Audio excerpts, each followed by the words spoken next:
The best chess player in the world, Magnus Carlsen, almost never loses, winning almost every tournament he's ever taken part in. But these are rare instances where deadly players you wouldn't expect have demolished Magnus in a matter of seconds. Starting with this game, Magnus played against Alexander Morozovich, who was ranked number 2 in the world at his peak. Magnus's opponent was not just anybody, and when the clock turned on, Magnus started the game by moving his pawn to c4, which Alexander responds to by moving his pawn to e6, and after the first few moves are played, the game turns into an English opening, with white's pawns on c4 and g3, and black's pawns on d5 and f6. Morozovich captures Magnus's pawn on c4, after which Magnus quickly moves his bishop to g2, before castling his king to safety. In this position, Magnus Carlsen has already castled, while none of Morozovich's pieces are developed. Morozovich, though, has an extra pawn, and knowing that, plays his pawn to b5, defending his weak extra pawn on c4. After a few seconds of thinking, Magnus plays his pawn to a4, attacking black's middle pawns. Because Magnus has the white pieces, he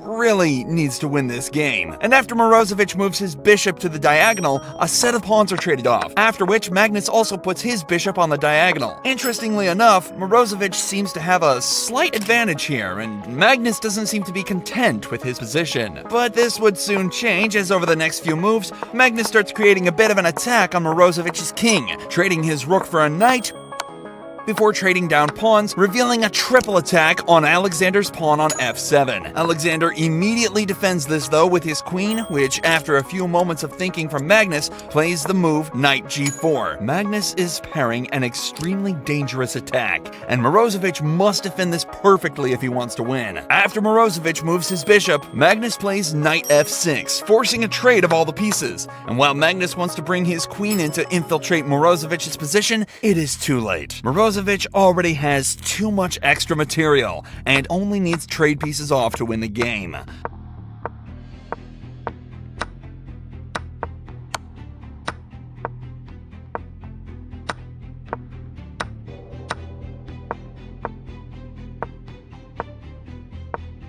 Before a few moves later, Morozovich forces another trade with bishop d5, pinning Magnus's bishop to his king. And after a long sequence of juggling around pieces,